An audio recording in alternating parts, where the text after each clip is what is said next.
I want to set this straight off the bat because I thought that it was going to be this episode, but it was actually the last episode. We have officially talked about more movies, more DreamWorks movies than we did Pixar movies in our first run of Pixar perspective, and we're not even halfway through. No, we're not.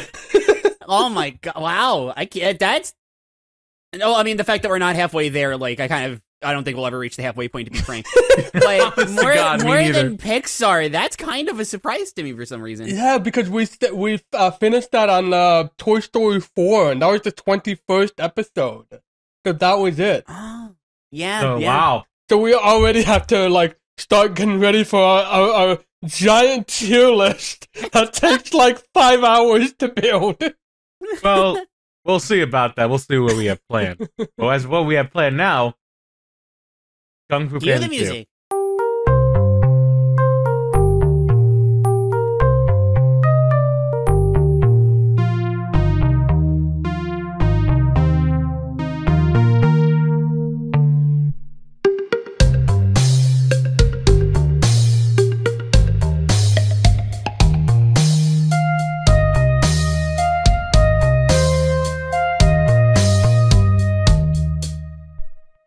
Hello, everybody, and welcome to episode 22, I don't know about you, of Living The DreamWorks, where we talk about every single animated DreamWorks film, including the Panda ones. Callback! Yes, callback! And today we're going to be talking about Kung Fu Panda 2, originally going to be called Kung Fu Panda Pandemonium. That is not what it was going to be called. And then Kung Fu Panda, The Kaboom of Doom. All of those are real titles, by the way. No. I'm not kidding you. I am the Wash. I'm Claire. Random's taking a drink, so I'll just butt in. I can't believe that's actually the title, but I'm also Random Bystander here. Those are ideas for the title. They didn't go forward. I'm very glad they kept it simple. Yeah. Kung Fu Panda 2. Yeah. Kaboom of Doom is at least it connects with the plot. I get that. But it's still if this was a Madagascar movie, I'd be okay with it. Yeah, exactly. That's the thing. Isn't that something that this is already way past Madagascar. It's way past Kung Fu Panda 1. Oh my god, yes. Yeah, no, we've been moving, well, I guess DreamWorks was moving right along with the movies. Yeah. So, let's talk. I already spoiled it a couple times in this podcast. Let's start with our history. I have none. I think I said I have none. Also, I literally walked into this not knowing anything other than watch our experience with the first movie. I watched the first movie with you guys. Yeah. Yep. But literally nothing. A little bit more with me. I remember seeing this movie one time, and when we get to final thoughts, I'll say a little bit more about my experience with it, but I did see it once. And then, I figured I would want to save a rewatch for, the right time and place. And what better time and place than this? The only thing I remember, from the time was the trailer coming out in 2011, and that is some time ago. And specifically remembering one joke, that, they edited it, completely differently in the film. I actually prefer the way it is, but I remember in the trailer they did this joke. It's you might have been adopted. And Poe's I knew it. And I just assumed from that trailer that we were going to see more of the pandas. And surprisingly, we didn't.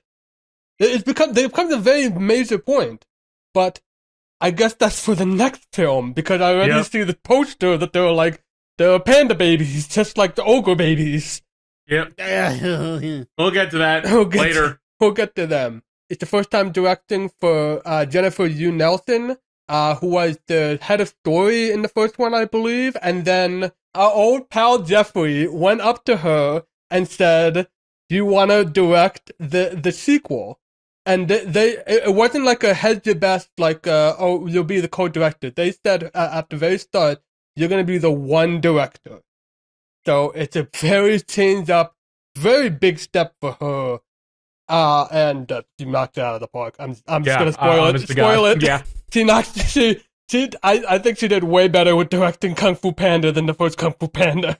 Yeah, I agree, 100% agree. But there's something I want to say really bad, but it's also like I don't want to say it already. But if we're gonna talk about the movie being good, I have a lot to say. So. I have a lot to say too. Yeah. Let's start with our plot synopsis. Who wants to go first?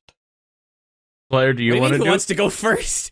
Are we all gonna give a plot synopsis? Okay, fine. I guess I haven't done a plot synopsis in a bit. That's fair. The story is continues off from Kung Fu Panda, where Po is the part of the it's Po and the Furious Five. So they don't say Furious Six. It's just Po and the Five. Well, I just real quick. So this is something that I actually liked because I mean, you know, like the Furious Six or the Sinister Six or whatever, it sounds dumb. Yeah, but they still try to make it sound cool. It's the Furious Five and the Dragon Warrior. The Dragon Warrior. Yeah. That works. The plot of this is that there is an evil peacock through a whole bunch of royal heritage shenanigans is evil and wants to take over China with the use of this new invention called gunpowder that will kill kung fu for good. And it's up to all these kung fu masters to stop his plans. Meanwhile, Po is suddenly getting flashbacks about a past that he doesn't remember, a past with some different parents. And the story is simultaneously about fighting Shen and about Po trying to discover his past. So with Kung Fu Panda 1, I very much remember I did the plot synopsis and Watch was like, this story does not sound funny. And when Po's not on screen, it's not really that funny. But when Po is on screen, it's very funny. Mm-hmm. Yeah. This movie. Yeah, this goes even more serious. Yes! Especially for a film titled Kung Fu Panda. 2. So... Like even Po isn't that funny. I agree. He's still funny. I agree with everything that definitely this is a much more serious movie. I thought this movie was also funnier. Yes, ooh. I 100% agree. I think I'll agree with you there. Yeah. I think it's got for like the subtler stuff. I want to stress, I love Kung Fu Panda 1. But I think this movie just having a much deeper story and having it actually center on the main character rather than Shifu, who I loved in the first movie and I love in this movie. Having it focus on the main character instead just adds so much more weight to it that when you get to the funny moments, they just stand out a lot more and they hit you a lot harder. Yeah, I agree. With Kung Fu Panda 1, it was just a kung fu movie with some funny moments by Po. There's a lot of funny moments from different people in this movie. Tigers made me laugh multiple times. Yes, exactly. Remember, like all the complaints we had about oh god, what was his name? Oh, Tai Lung. He was just like this super serious villain, and then he just turns into a buffoon. Like Shen is like he is threatening the whole way through, and he's also way funnier than Tai Lung. Yes. Okay, I'm glad we agree on that. No, I know it's like it seemed like I was jumping way ahead, but no, like he's funny as hell. Like Gary Oldman. So much. If there's one thing Gary Oldman is loves to do, it's chewing the scenery. Oh my god, he enjoys every second of it. Some of like the most like hair-raising moments of the movie come from him. Yeah. Yes. Like, and that's a perfect. Thank you for bringing up Shen because that's literally the perfect example of what I'm talking about. Like when he's serious, like when. Without spoiling too much, when he is having by association Po reliving his trauma, like some of like again like hair raising, like all the hairs on my body are up, and then there'll just be a moment where like you know the soothsayer is close to him and they'll both look at like his robe, they'll pull it towards him and go, don't even think about it. The soothsayer could try to like eat his robe. Yeah. Don't even think about it. Stop it. Oh no, like Shen is. I mean, this is like such a classic like spoof for villains to do. Is them practicing the speech. because he's just like, well, we meet again. We meet at last. We meet. No. We meet at last. Yeah, that's good. That's good. Yeah, And that's good. then he finally like it's a big the Poe is like having trouble climbing the stairs. Ha ha ha ha. But he gets up to it. Like Shen is like, hello, dragon. Yeah. How you doing? Hey. He's so like mad at both Poe and himself. Yeah. This was not what he had in mind. This is not at all what he wanted. I practiced my speech lines for this. But at the same time, he's like super threatening too. Like both in his I love his visual design. The reason I'm letting you live is because I find you mildly amusing. Yeah. Who do you think you're talking to, Panda? Who do you think you're talking to, Peacock? I know we're still talking about Shen, but spoilers, I love the hell out of Poe. Oh my god, he's But great. we're talking about Shen. Yeah, we're talking about he is so I love his design and how threatening is. Because they hide it in the beginning, kind of. Because in the prologue you see like the 2D animation, which oh my god. This villain immediately off the bat, it's like, oh, a panda will stop me? Let me genocide an entire village. Yeah, like his little like ethnic cleansing, for lack of a better term, like just horrific. And I love that the movie, like, I don't want to say the movie dances around it, but they don't like spell it out for you until Poe is just trying to come to terms with it. The moment that it would be the most effective to tell you, oh yeah, I genocided an entire race. Yeah, that's when he says that. Well, that's when it's revealed. Specifically, like you see what. Skipping ahead. Sorry, skipping ahead. It's very hard to not skip ahead. But even then, like I love how like hears that a panda will stop, and his parent and Shen's parents are fucking mortified and banish him. Because good. And then, but that's what settles his like story for revenge. That's where he wants to be like, hey. That was an interesting angle with Shen, because Shen is coming into this. I thought that they was gonna do the Street Fighter, but for me it was Tuesday. But like Shen was like waiting for this to be a revenge, and Poe has no clue. Like both Shen and Soothsayer are just like, you don't remember? Is because it's like he has no clue what happened to his people. No clue at all. None. So much so that even like Shen kind of like revels in that fact especially when Poe wants to like know about it and get answers from him. He's toying with him almost. He's having fun. Saying like the parents left, your parents abandoned you. You hated you. Yeah, they never loved you. I love how it's not only not true, but he's projecting how he feels about his parents on Poe. Absolutely, I fucking love that. This is like up there with Fairy Godmother. I would say even better. That's such a hard call. I have an answer, but I'm gonna wait. Okay, I have an answer too. But honest, he's such. But yeah, Gary Oldman does such a great job of balancing a very threatening villain with some funny tongue-in-cheek lines. And they all work. It works for him. He's much better than Tai Lung.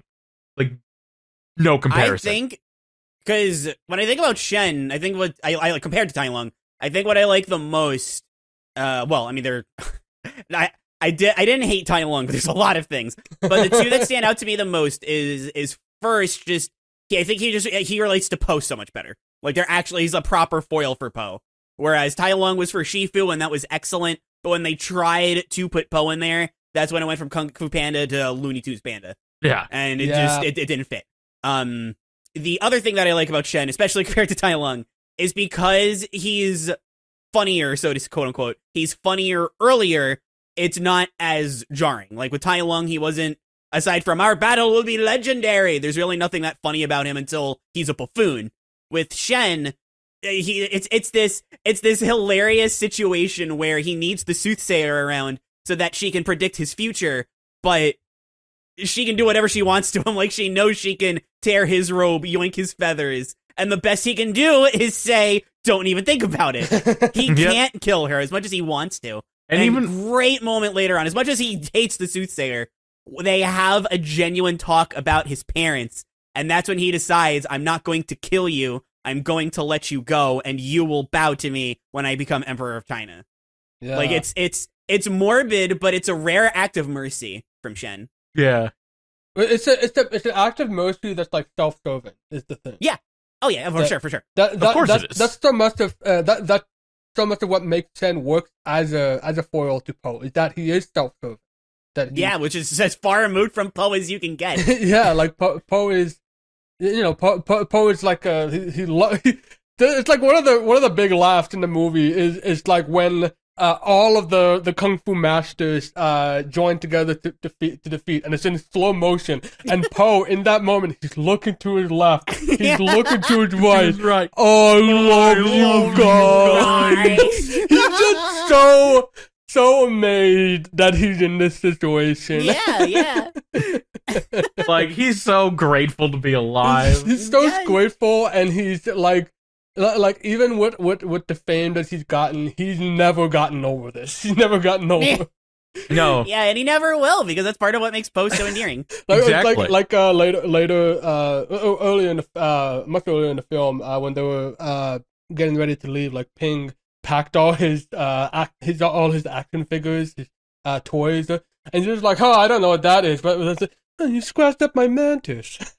No, Tigress. Oh, was it Tigress? Okay, yeah. It was Tigress. It was Tigress. Yeah, it was Tigress. My Tigress. It's clever foreshadowing to an art. No, I mean kind of, but kind of Tai Lung was a much better foil to Shifu than to Poe, which is part of what made the finale so like So it's what made the climax so weak.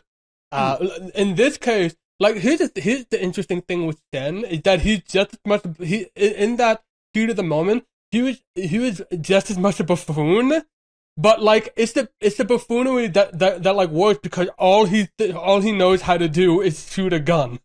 Yep. Yeah. So he's thinking that like we just keep shooting at you, it's gonna work out when he's like watching it like fail. Yeah, literally right before his eyes. And this is his like self-destruction. And instead of like being like pull the trigger and be like everyone get out of the boats and get him, he's like no, keep shooting. This is my gun. It'll work. And I love how it's his hubris that's used literally against him. That's what I said. Yeah. I think random meant like his actual death. Yeah. That's death too. Yeah. Oh, the death. Yes. Yeah, because even they do the whole another one that's just like we'll talk about, but because we're growing all over the place. They kind of hint they try to make him redeemable too at points with like him talking. Well, redeemable. Well, it's more that you understand his. You understand his what was. Yeah, we understand where he's coming from because he's still like a mass murderer. Yeah. Let's not mince words here. Yes, this isn't. That he's trouble. That's the trouble. That's the thing. Is that like, he got so evil that he's just like, Mom, Dad, look, I did it, and it was like, what the fuck did you just do? What the fuck? Guys, guess what? I killed all the black and white warriors. We're safe. I'm fine. We're safe as last. It's like, what? What the fuck? Get out of here. Your parents loved you very much. It's the classic tale of trying to prevent your fate, sealing it. That's something literally said from the beginning. Yeah, exactly. For sure. And to connect back with Poe, like that fight, like the fact that like is the whole through line is inner peace, and like right away because like once he was getting those flashbacks, right away that he doesn't have his inner peace until he figures out what the hell is going on. So now that when he's at that point, he gets that inner peace, and it reflects right back with what Shifu was doing. But with instead of like a little droplet of water that's just like flying around, instead he harnesses an entire cannon. Yeah. Shoots right. Okay, one, so fucking cool. Number two, the fact that it is foreshadowed from the very beginning. Yeah. Shifu, it connects so directly with characters. That's the amazing thing. That like all that stuff connects directly with the characters. And as much as absorbing spongy material is funny, like this is just like, oh shit, he's he's gotten to another level. It really feels like he's gotten to another level. Still, and you know what? Still can't be a stealth This is still master, funny because he catches a firework and he throws it, and afterwards it isn't like, oh, I found inner peace. Afterwards, it's, oh my god, my hand is on fire. What am I gonna do? And he puts it in his mouth, and he's like, "Oh, everybody's looking." Which is also set up earlier when he was stuffing all those buns inside of his mouth. Yes. Oh my god. That's how he could fit his hand inside of his mouth. Yes. And jumping ahead, but not jumping ahead, but jumping ahead in terms of our conversation. Can I just say how happy I am that when he was doing that, all 5 of the Furious 5 were cheering him on. Yes. I love it. Yeah, one last thing about Shen. It's not like the funniest thing ever, but I mean, there's really no other place that I can really think to put this. I'm just going to say it. When he is delivering his speech, and then he goes a little bit more to the left. And that's just what I think is so good about Shen. He's this evil, a little bit more to the left. He's such this great villain, but that happens. Like, it's so funny. But like, he's so good, so good. He's pompous, he's hubris, and that even shows in his comedy. Like, yeah, like he wants everything, but he's been playing this for God knows how long. I've been preparing this for over 30 years. Everything is going exactly how I want it. Now move it to the left. When everything, actually a little more to the left.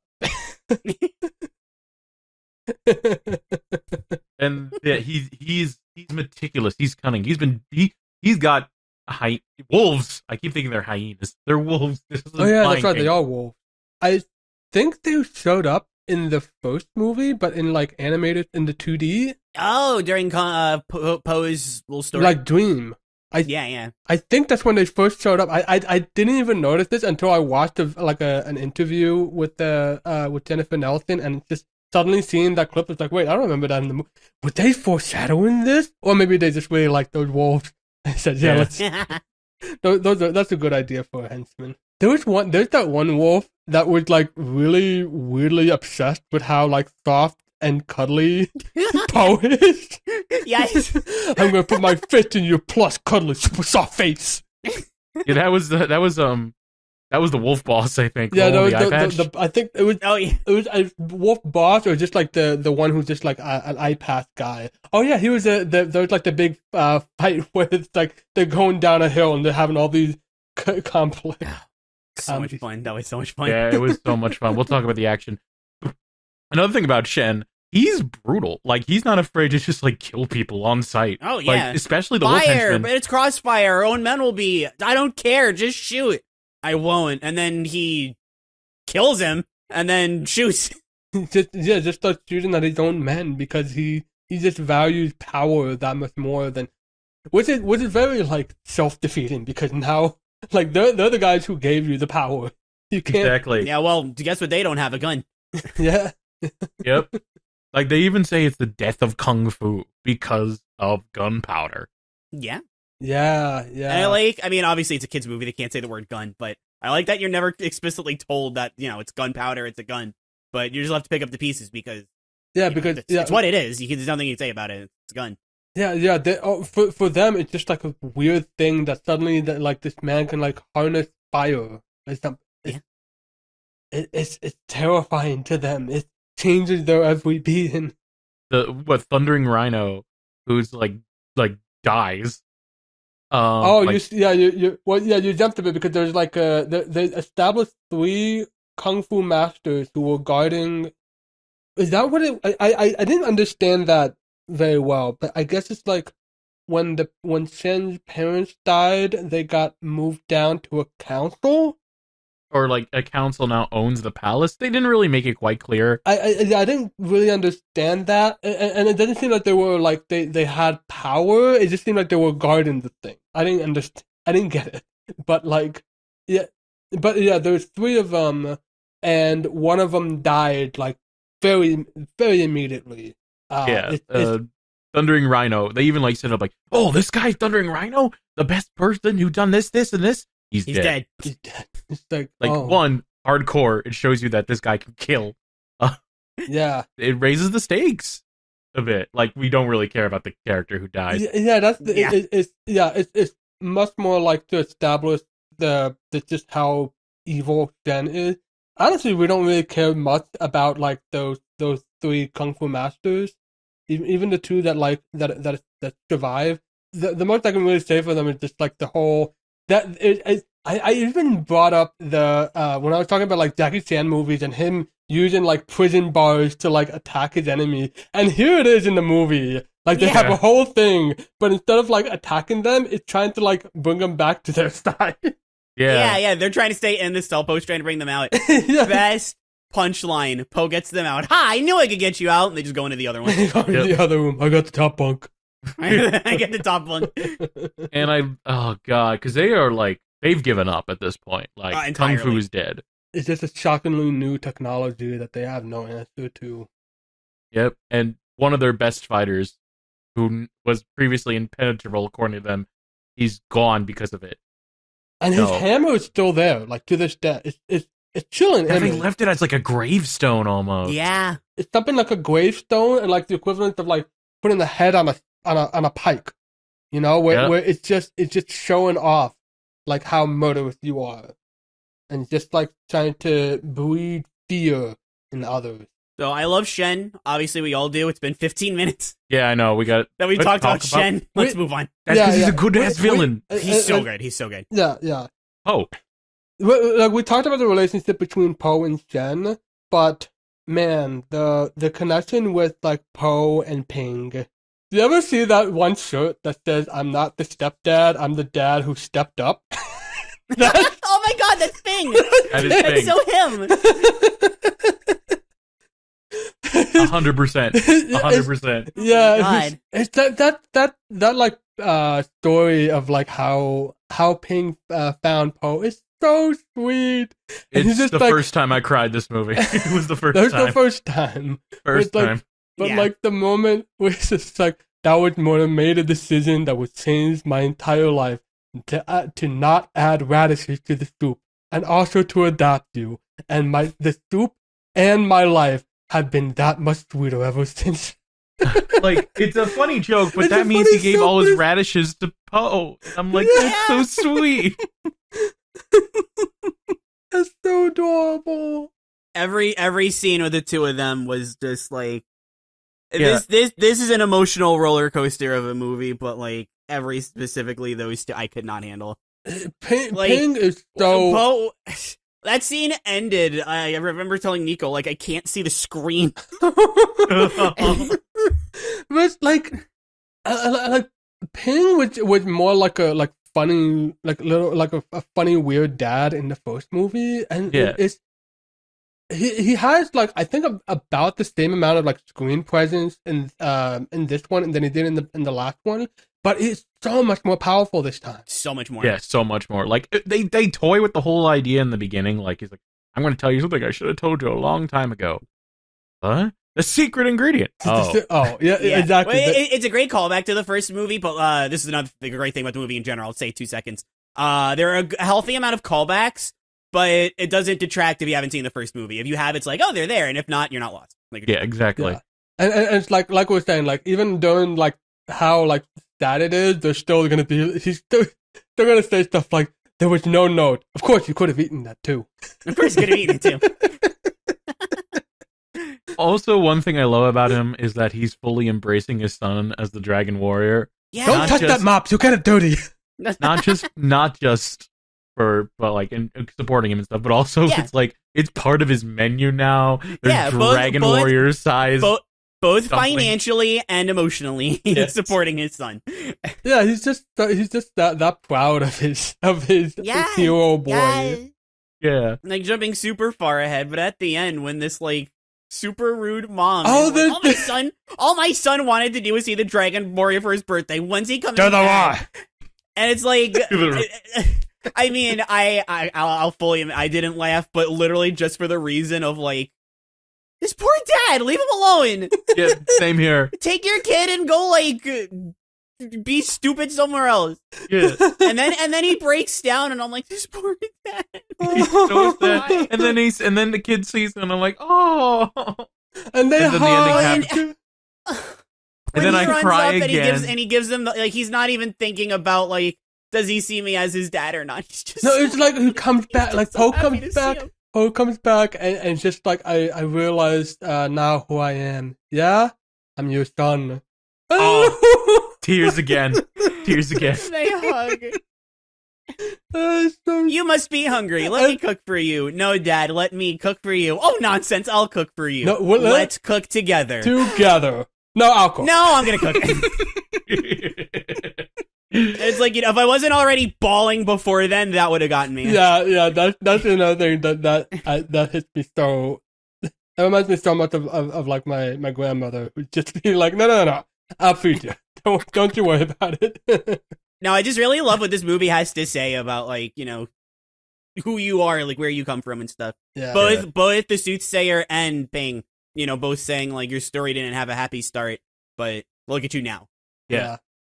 And obviously, when Ping says it, you're like, oh, well, like, yeah, that's nice. When the soothsayer says it, it has a lot more weight to it, but then you think back to when Ping said it, it's just, yeah. a good dad. He's such a good dad. Yeah, it's so much of all those relationships that just heighten up Poe, which is what we were supposed to be talking about. But like that's the thing is that like it's the film really centers it really centers around him. Again, to the detriment of the Furious 5 for me. But it's just so strong, like how everything connects back and just makes the story that much stronger, and like you said, the comedy that much funnier. Yeah. I'm talk about the Fear. I was going to mention the Furious 5. Do we want to talk about? I like them a lot more here, but yes, it's me still too. Quick, but still quick. So if we want to talk about them and then actually talk about Poe, that's fine. There's one Furious 5 member who thinks gets the most character development of the 5 by far. Yeah, and I think she's done a lot better too. But the others are like small lines or funny jokes at best, like and part of action scenes. We've gotten back to like as if this movie wasn't impressed. Seth Rogen made me laugh. Yes, yes it did.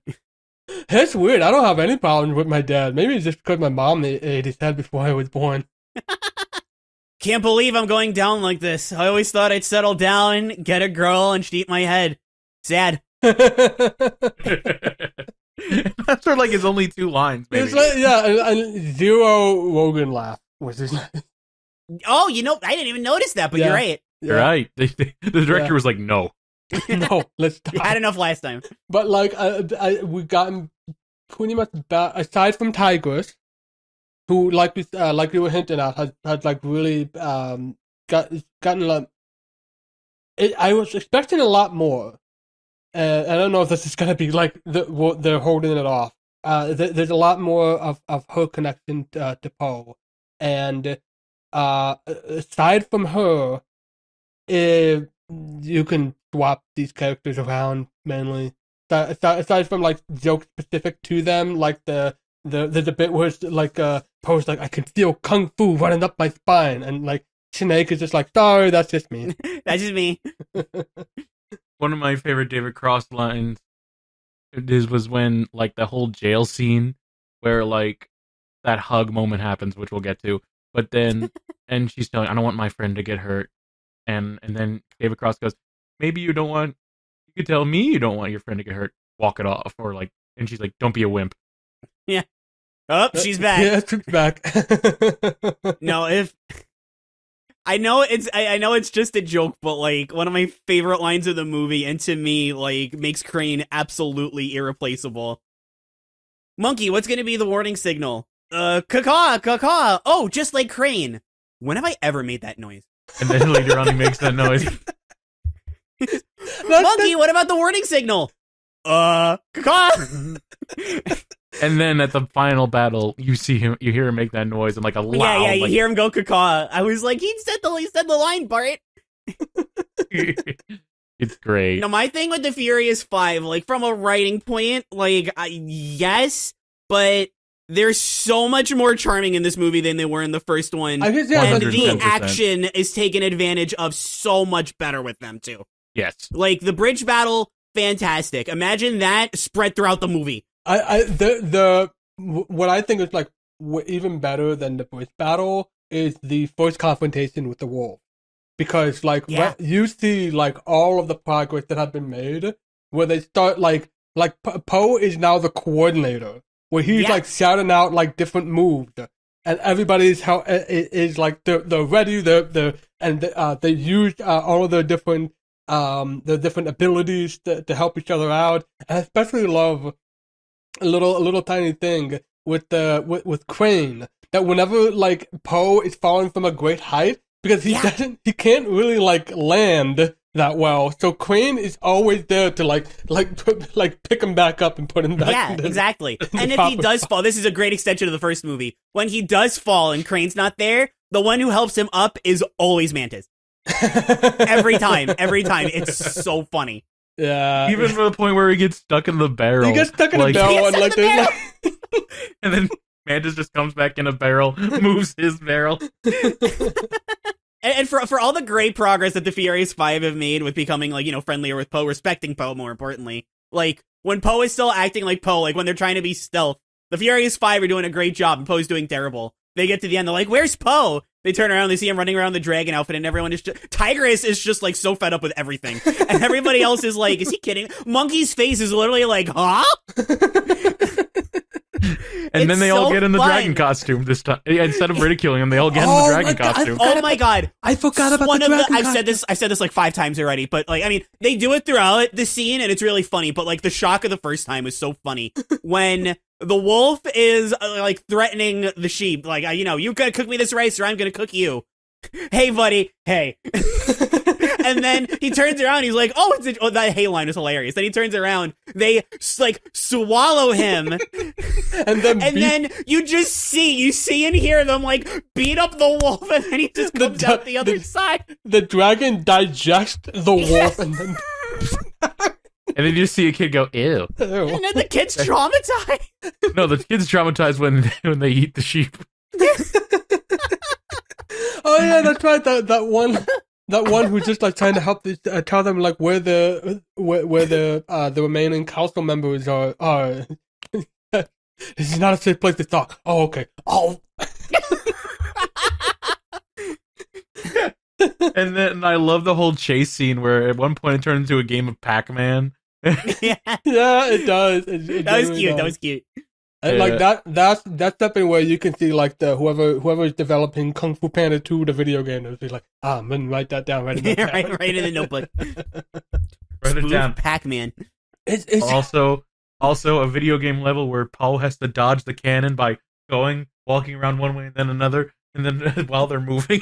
So for some reason, I'm picturing that as, like, a dancing mini game where he's like the Sly Cooper against I forgot her name, the alligator random. Oh, Ruby. Ruby. Yes, thank you. Against Ruby, just being like whoo woo. Anyway, like, I agree. I find them a lot more charming, a lot more tolerable. There wasn't a point where I was like, oh god, these guys do nothing. No, they are our team. Everyone's a team, and everyone gets along, and everyone appreciates each other, and I love that. And in the first movie, you know, like, the whole thing with the Furious 5 is that they're legitimately, those animals are based on a style of kung fu, and that's really cool. Just harder to appreciate when these characters don't amount to anything. But now that they all amount to something, it's so much easier to appreciate. You know? Yeah, absolutely. Like I said, character-wise, they're still interchangeable. I definitely agree that they're as a unit, as a whole, they're a lot more entertaining. For some reason, like, the line that really hits that, like, we were saying, the Mantis is it's like, I don't have any problems with my dad, and it's like after he's talking about, like, his mom eating his dad's head, Snake's like, Mantis, this isn't about you. This isn't about you. For some reason, that made me laugh. Why is that your response to that information? Like, stop telling us about your dead dad, your decapitated dad. What the fuck, man? We're not talking about your dead dad. We're talking about Poe's dead dad. Oh, since I mentioned her very briefly, like Tigress, like that. Oh my god. Oh yeah, okay. So the other members of the Furious Five, I am willing to grant, like, it's fine with me because they're so much better. But I can at least admit that, like, sure, they're not characterized as much. Yeah. Tigress, yeah, every way, so much better. So much more characters, so much more. Even like a little, like she even has like her own little arc with. I mean, she's already trusted Poe, but with like, we really get to see a side of her that we weren't able to see with I Won't Let My Friends Get Hurt. Mm-hmm. Like when Poe says the hardcore wouldn't understand, and she just like lunges forward, and Snake goes, "Tigress, no!" And then it cuts to the hug. Yeah. First of all, oh my god.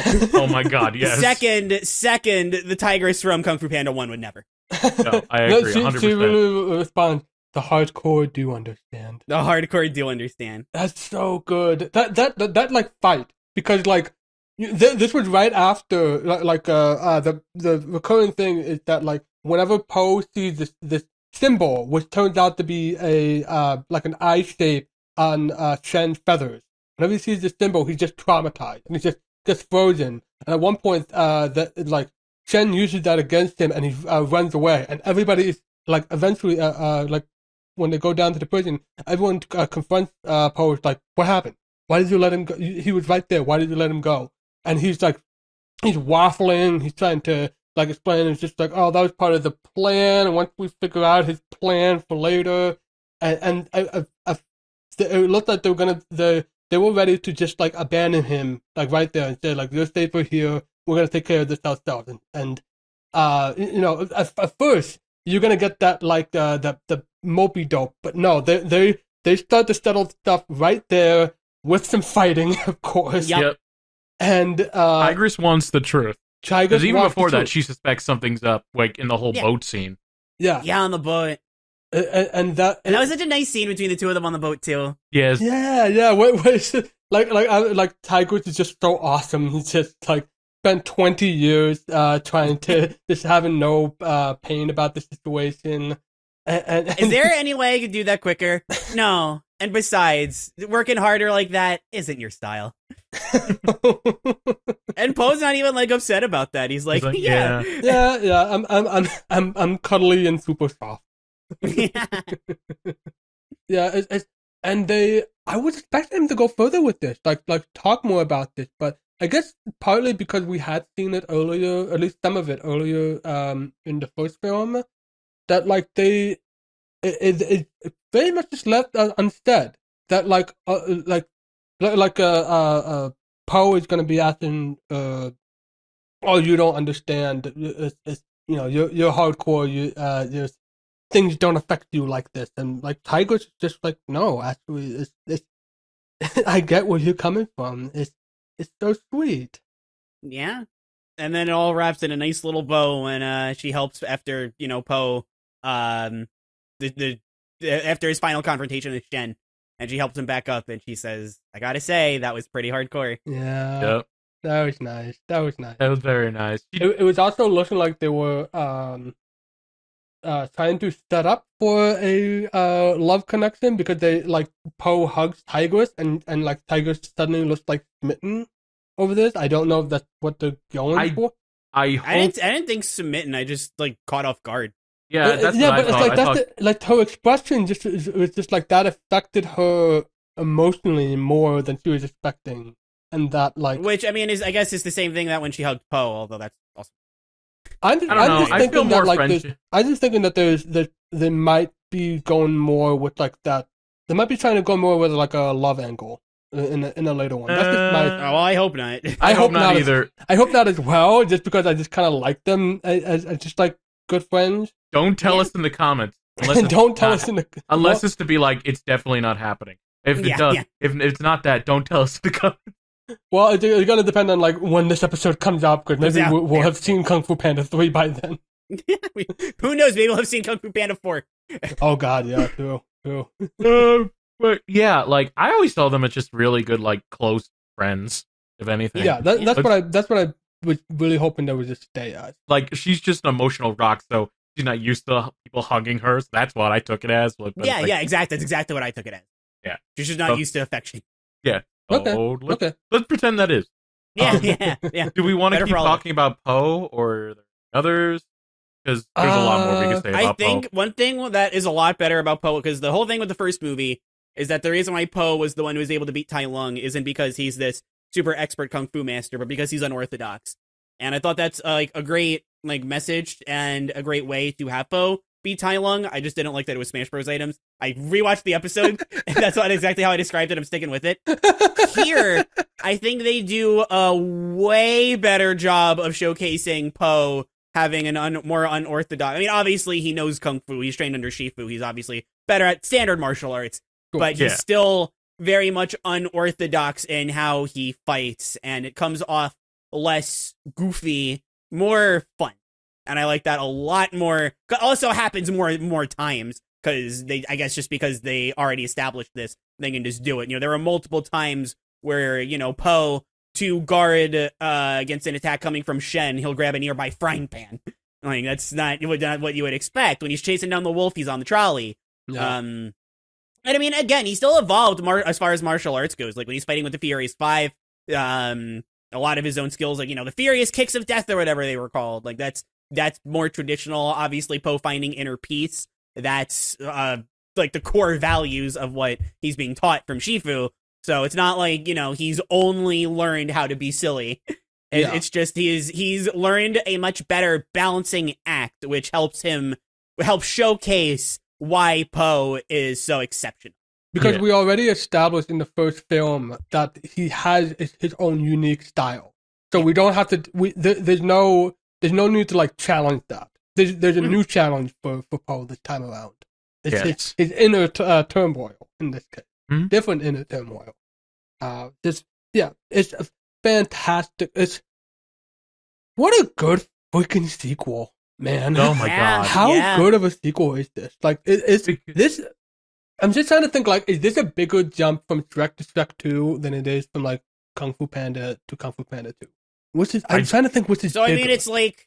My answer is a bit disingenuous, but I'm literally only saying no because Kung Fu Panda is definitely better than Shrek.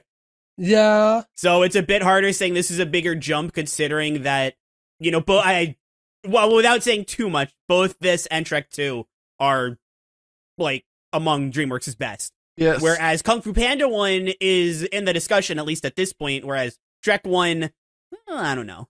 Yeah. It's just a little like I definitely think Shrek 2 is a bigger jump, but only because of the first movies, not so much the second. Yeah. So again, I feel like when it comes to improving upon the sequel, both sequels do a good job, but like I feel Kung Fu Panda 2 just went a bit farther with like the drama side than Shrek 2 has been.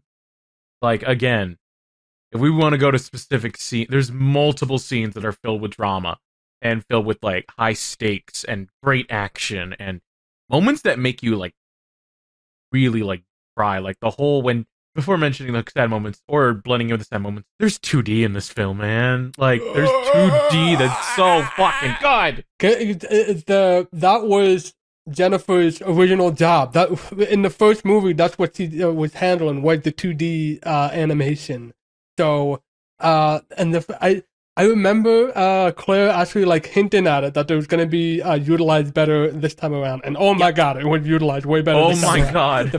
No disrespect to the first movie, way better. Yeah, way better. And not only that, like not only is it so well established that like the 2D being like his dreams, his memories, but like that transition when he's alone by himself and trying to get his inner peace, and he's following the memory, and he's seeing the same flashback that we see over and over with his mom dropping him, but this time it transitions to 3D, and we fully see who she is. Like he's finally like he's not like wrapping it under he's not cloaking his repressed memories. Now he's like really finally like focusing in on it and like accepting it. That's so smart. That's so smart. And I was gonna say this before, but when you specifically see his mother distracting them, saying, you know, over here, one of the people that you see chasing his mother is Shen. Yeah. Yep. Yep. Because Sen was just that focused on just trying to just leaving no stone unturned with like just killing all these people. Yep. Like I said, I was expecting us to see more of the pandas. I guess like more interaction with the pandas, but I guess that's the next one because like at the end of this film, it does the end question mark of revealing the panda village and his dad saying like, my son's alive, and like, oh my god, what's going on? I found an interview is just like they actually weren't sure whether or not they were gonna continue this story, which is surprising for old pal Jeffrey. But like Jennifer was just like, oh, if people show up, then yeah, we'll definitely continue on with this. And like, oh, people showed up. People showed up. Oh yeah, this was huge. I'm so surprised I avoided it for this long. I kind of had to avoid it because I didn't see the first one for so long. That's the truth. Like, I didn't see much of the first one. I saw a bit of it, but like, I don't remember. But anyway, like that whole scene of him like remembering his trying to remember things with the soothsayer. That was cry number 2. That was, and I'm talking stop, fall, like I was, ugh. If we're gonna talk ugly cry, like definitely, I mean, by all means, that one too. But if we're gonna talk about much earlier, you're going on your dangerous job. You're gonna be out of town, and I'm worried because you're my son. You are still my son, right? I'll see you later. Oh, that didn't make me cry, but that made me made me hurt. Ugly. And that ugly like, cry. It sets up that sort of like Poe trying to figure out who he is. And it's like, oh man, yeah. But I feel and all for him to reach the discovery of your son. Yeah, I feel like that scene alone didn't make me cry, but it helped make me cry later. yeah. Oh no, I was just saying I'm very big on like if you're adopted, they're still your parents. Like that. That kind of thing I'm really big on.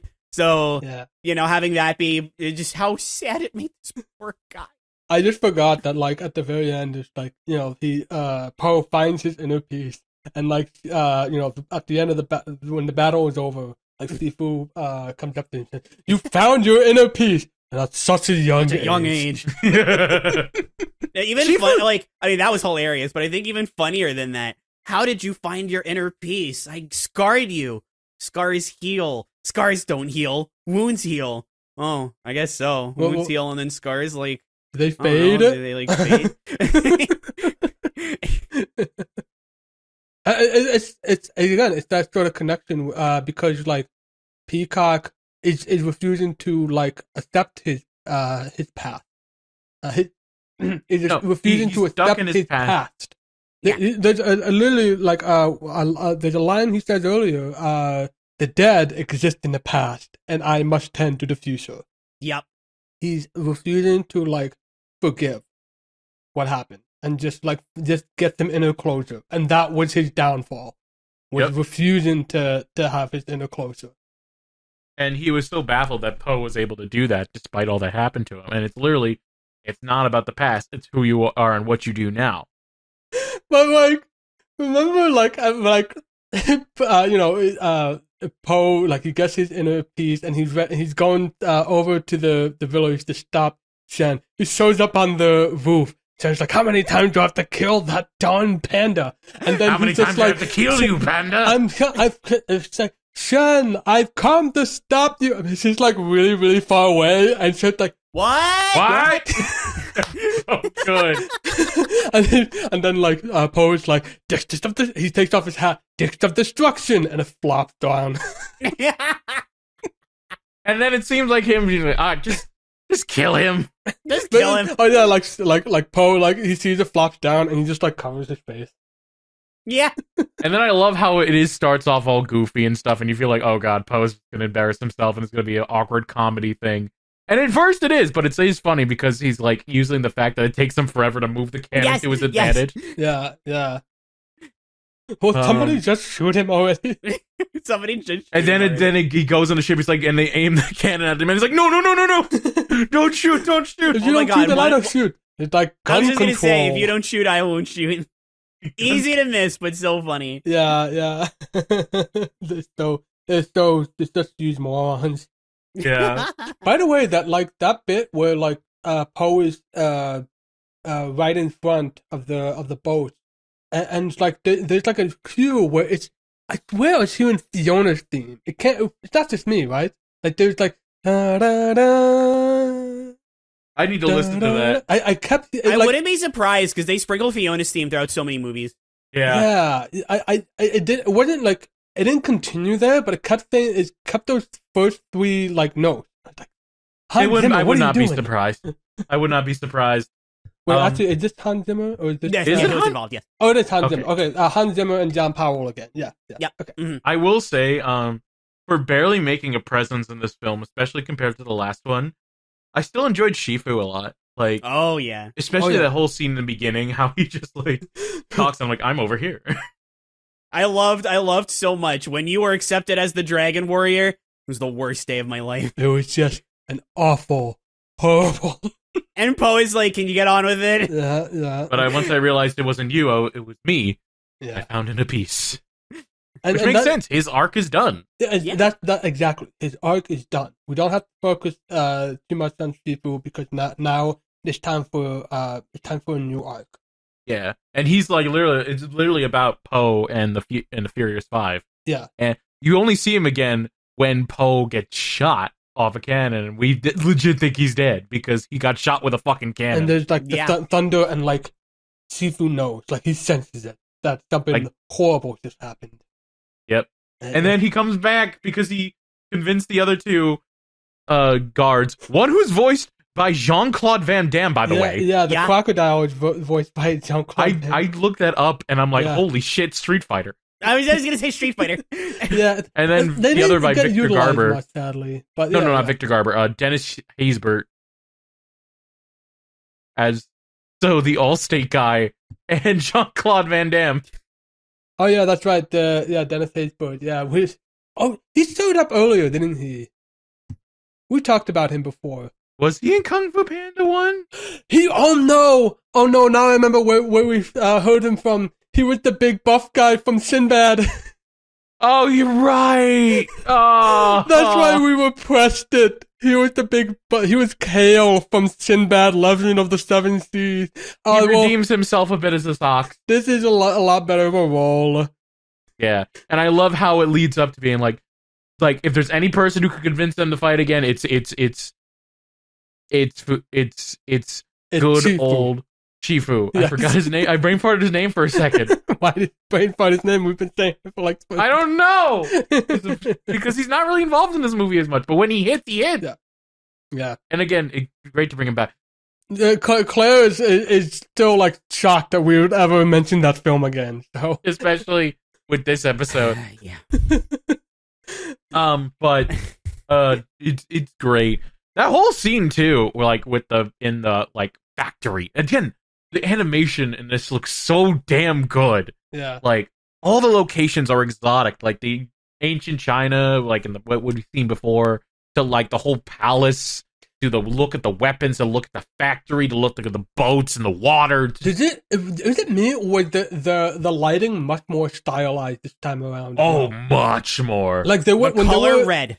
When they were cutting to it's because at one point there's a flashback, and when they were cutting back to footage from Kung Fu Panda 1, it looked like a completely different movie. Yeah, I remember because oh my yeah.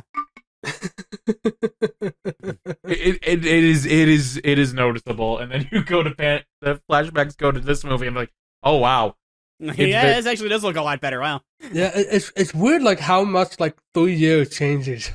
Yeah, no, for sure. 3 years and oh shit, this is actually now a franchise budget. Oh yeah, that's right. There's a Nickelodeon show or some sort of cartoon show based on this. But that's literally the only thing I know about that TV show was you saved me. Why? Monkey. That's literally all I know about that show. Yeah. Going back to the movie we're talking about, it looks. It definitely is the visuals have stepped up, and every time you see red, you know who it's representing. Oh yeah. Oh Like, yes, yeah. That's his signature color. They really and it's like because like Shen's signature color is white, but like the fact that they splash in those reds to really make it like extra distinct, it's and again to connect back like the peacock feathers, like the patterns on a peacock feather to like Poe's traumatized memories. That's good stuff. That's It's great stuff. Even the point where he's like frustrated on the boat, which it comes off as a bit hilarious or like a comedy scene because he's like fighting the mass and getting water on him, but like he's going through trauma right now. He's like, and he doesn't realize it either. He doesn't realize he's going through trauma. He just like he's got all this energy and he doesn't know where it's coming from. Like even when he meets the guy who quote killed his parents, he has no real connection to him other than he's a bad guy. Yeah. Once he acknowledges everything that's happened, now he has that lust for revenge. And even then, it's not really a lust. It's more like he just wants to save China. Well, help his friends. yeah, of course. It's just it's having that linking back. It's having that inner peace that's allowing him to save China, to focus. Yep, inner peace. Inner peace. Inner. And he's just gets so annoyed with the raindrop. Yeah. Inner peace. And then he's just like, It's hey, so Tigress.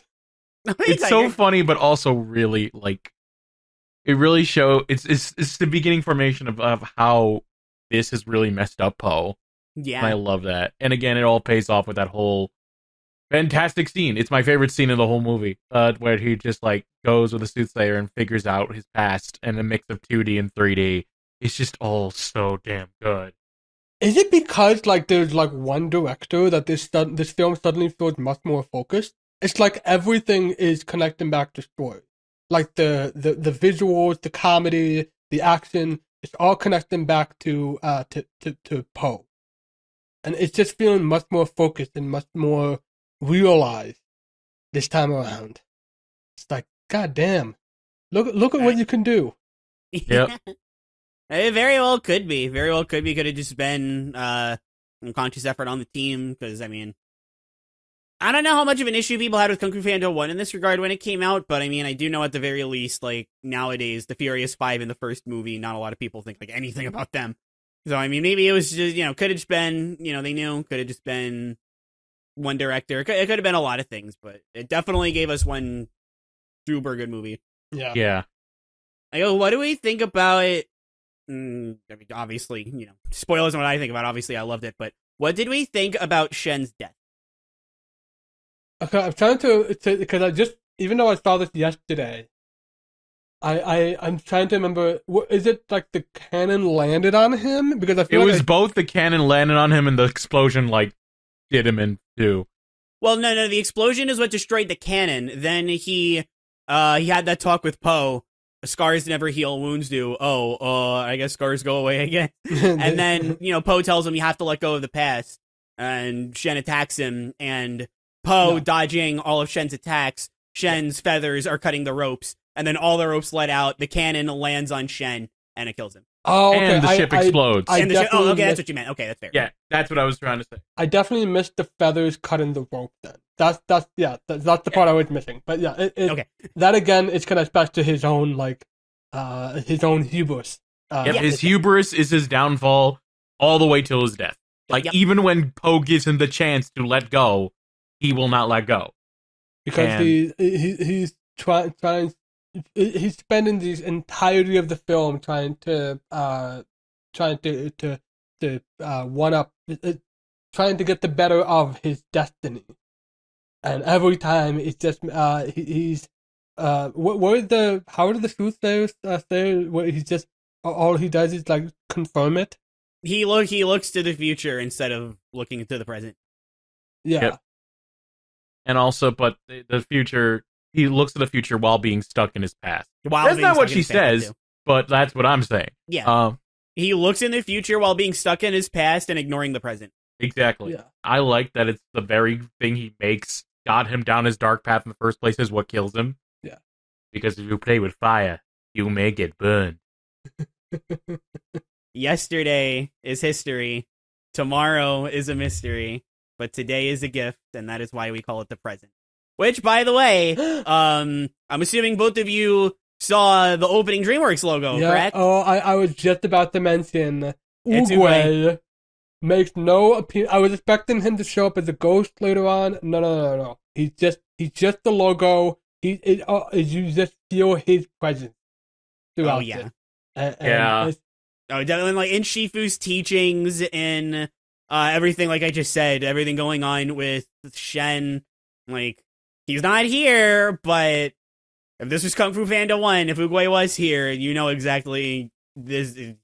His teachings are still the core of this series. Absolutely. Yep. And he and because we were talking about the 2D animation, but the fact that like that opening thing, they could have just done it again, but they didn't want to confuse it, because the whole thing with the 2D animation is that Poe's imagination, his dreams, his memories.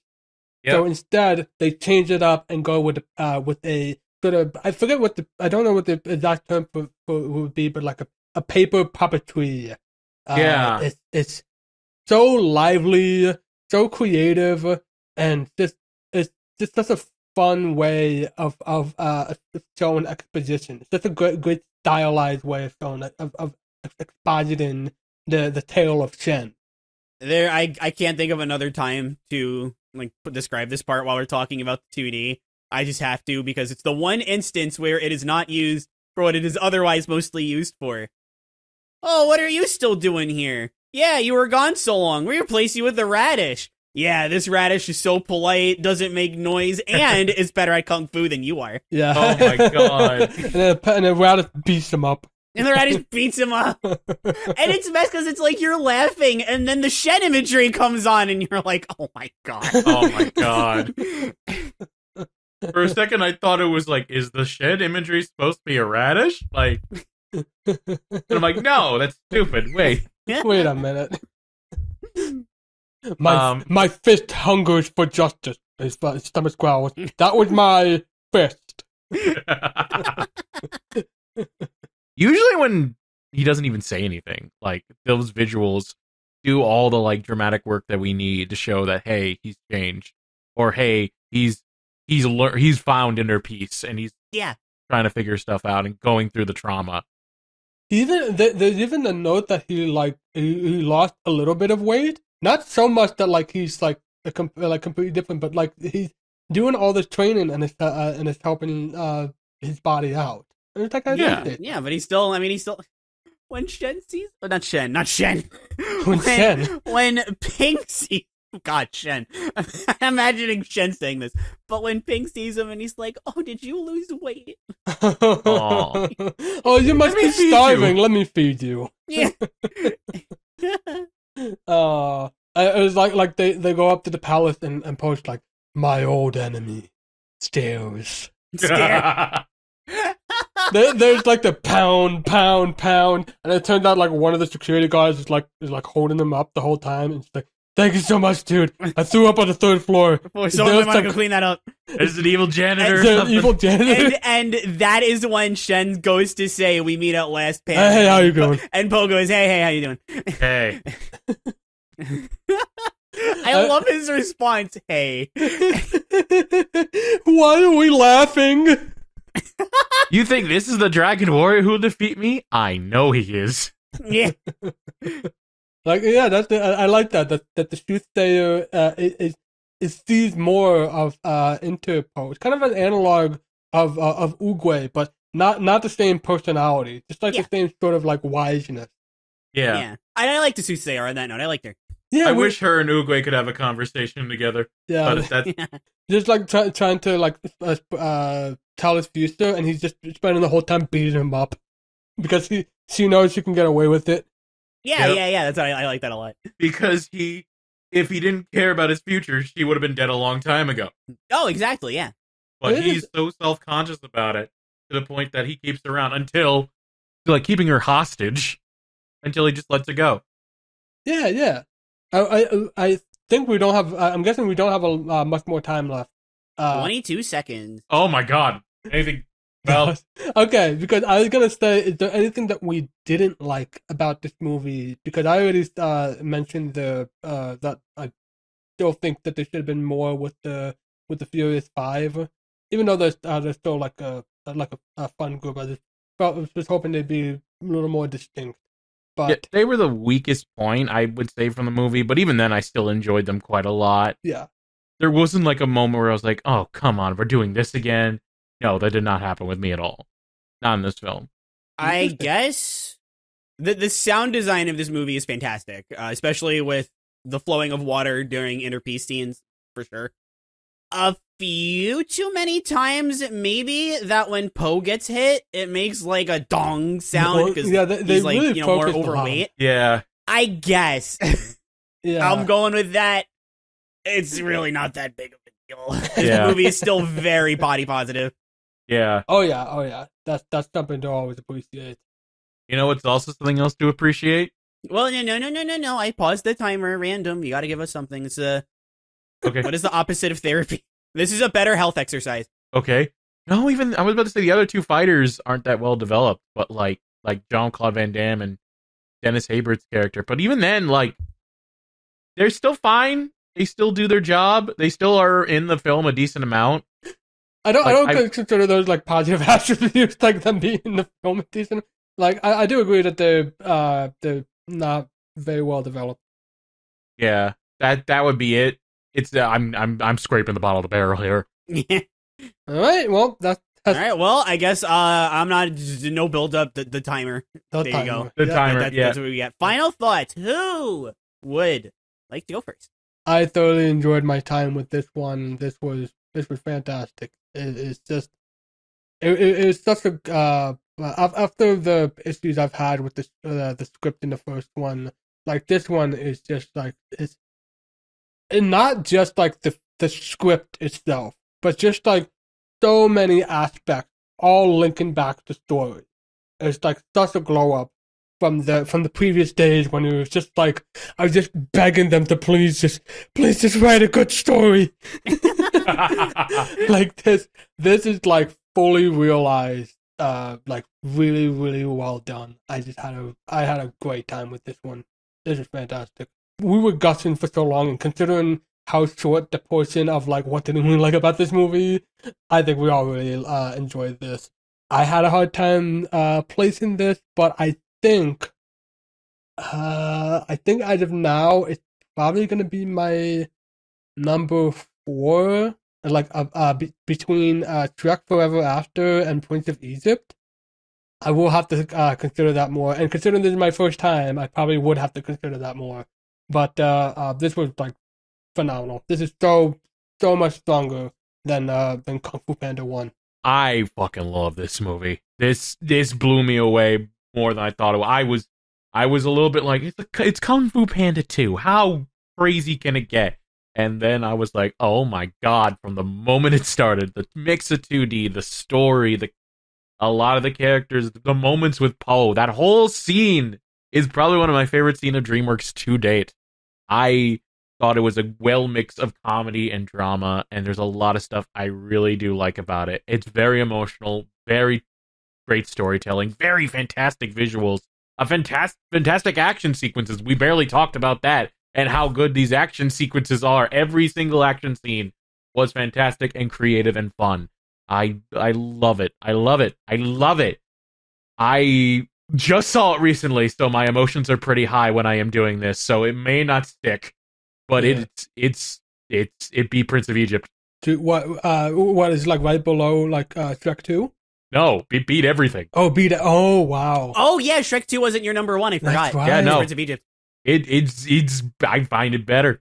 Wow. Again, I'm gonna have to go through watch it again. I definitely have to all watch this again. Yeah. It's very fresh in my mind, very emotional. But this was like something I was thinking about when like walking my dog right after watching the film, and I was like, is this and I'm like, as of now, yes. I 110%. Like, it's, for me personally, it's a good mix of comedy and drama and character growth. and visual storytelling. While Shrek 2 is a fantastic comedy, and I love every minute of it, and while Prince of Egypt is beautiful and has fantastic visuals, and also has a character who commits genocide, this film combines both of things. So what you're saying is that Shrek 2 would be your favorite if Fairy Godmother committed genocide. I mean, forget I I'm not said hearing that. a no. This film combines the both drama and comedy elements I love in both of those films. So this tops it. It probably might and will change when I revisit these films again, but who knows? It's up there, and it takes a lot to be up there. So, but it deserves it. The fact that I couldn't even think of much negative stuff other than the stuff that you guys pointed out to me shows that I really hold this film in high regard. I know I said that Peabody and Sherman was the movie I was looking forward to the most. Part of that was because I didn't want to spoil Kung Fu Panda 2, and also because, I mean, frankly, I kind of am looking forward to that one the most. But with no hyperbole, this is the best DreamWorks movie thus far. It is, including ones that we haven't covered, that like Puss in Boots: Last Wish. This is the best DreamWorks movie. It's better than Peabody and Sherman 2, by the way. Better than Shrek 2, which was my favorite up to this point for so long. And I have seen this movie more than once, so I've had more time to settle overall. Better than, like, I'm just looking, Shrek 2, definitely. How to Train Your Dragon, definitely. Kung Fu Panda, definitely. Prince of Egypt, definitely. I think for the first time I can say this is even better than, like, Close Shave. Ooh. Like, I'll be perfectly honest, and I don't have an answer. I'll have to wait for the finale, but I'm sitting here, like, it was the same question I asked myself in, like, Higurashi 6, like, this are the Incredibles, and which also means this clear Tokyo Godfather. This clears. I love that movie. This clears Tokyo Godfather. Oh, I can't say that. No. But I agree that it's phenomenal. Yeah. Yeah. So I mean, really, the question for me right now is this or the Incredibles, which I will, when we get to that final episode, I'll follow up. And by all means, maybe when I rewatch, I've only seen Puss in Boots once, so maybe Last Wish. So when we rewatch Last Wish, maybe I'll like that one more. Peabody and Sherman, I've seen that movie like twice, but I haven't seen it in like 5 years. Maybe I'll prefer Peabody and Sherman. Maybe I'll understand the true artistic beauty of Boss Baby when we see it. Like, I don't Maybe know. Don't know yet. We don't know. But as of right now, having seen most of the DreamWorks movies coming up, including the next one, which I think that this is their best. This is their best. Clears pretty much all of the others that aren't Shrek 2, and it beats Shrek 2. In fact, you two have convinced me. I'm not putting that to the top, but you two have convinced me to put this to the top 3. This is better than Shrek Forever After. Yeah, I was about to say. I was going to call you out on that afterwards. I was going to be like, really? So don't get me wrong. I've obviously seen this movie already, but I just, like, because we just watched Shrek Forever After, I was like, oh, wait a minute, they're not going to kill Shen, and then, like, in 5 minutes, he's going to be, like, in a weird cage like Rumpelstiltskin, right? They didn't. He's dead. He's dead. It's not like Rumpelstiltskin. They stuck with it. Yeah. But I just remember thinking, like, oh, man, I'm not remembering this wrong, am I? Look, I'm just going to, we talked about it like that, like, Shrek Forever After, like, that hit me a lot more emotionally than I was expecting it to. But yeah, this is Kung Fu Panda 2 is far better as a film. Just phenomenal. And while I was teasing, it's okay if you like Shrek Forever After. It is. Where is it? You will still judge me for it, just like you guys judge me. It's in my top 10 still. Also, when did this boot out? Megamind. Megamind, yeah, our Megamind was tied for us. I forgot. My top 10, it kicked out Chicken Run for me. Yeah. Shrek is number 10. Oh my god, for me. Number 10 is Monsters vs. Aliens. I was just about to say this top 10 like is finally starting to look like just good movies, not like average. Like they're all starting to look good. Mine are all starting to look. I mean, hey, listen. You can like Bob all you want. It's fine. Mine are all good. Mine are great. But mine have been all good for a while. Mine are good, and a third of the list is Shrek. Like, Monsters vs. Aliens, that's like a 3-star for me. Like, I like that movie. It's not like super. It's just that like I haven't liked as many of these films yet. But like once you get to like top 9, yeah, that's when you start getting like 4-star and up. Bottom, nothing's entered the bottom. Nothing's broken the bottom yet. Yeah. Bottom. If anything breaks, what is my bottom? I will be scared. But we'll see. DreamWorks listen, we're in that era where, a lot of good, a lot of bad. So Yeah. Well, yeah. 22 films. Yep. And the next one will be another sequel. Kind of. Spin-off. Spin-off, yeah. This is the... Yeah, fair enough. This is their first spin-off, right? Yeah, I think so. Is there yeah. Yeah, because I guess they haven't done like that many sequels yet. We haven't gotten there yet. Yeah, well, no, they've done a lot of sequels, but no spin-offs. Yeah. So this is gonna be an interesting because like they just finished up Trek Forever After. I almost said Trek 4. But they just finished up that. But I guess they're like, well, we can milk it a tiny bit more. Let's see how this goes if we. Let's see how this goes. Story. Donkey? Yeah. No. Puss in Boots. There it is. We'll save Donkey for 2025. Yeah. But we will get to that when we get to that in 2025. Yeah. Oh boy. Oh God. Hey, Patrick Warburton, how's it going? Oh God. I'm just thinking about Donkey. Donkeys. You replaced me with a donkey? All right. On that note, I used to sit there on top of the donkey. I used to have waffles. Right. Oh my God. Wash plug. If you liked what you listened to, thank you. You can subscribe to our YouTube channel, youtube.com/WRK podcast. Like, comment, subscribe. Let us know what you think about Kung Fu Panda 2. And you can listen to us in audio form, wrk.simplecast.com, and wherever else you may get your podcast. And if you want to get updates on when the next episode is going to be, I usually post the updates at twitter.com/WRK podcast. Gosh, We've made it farther than Pixar's perspective. Yeah. And we still got a long way to go.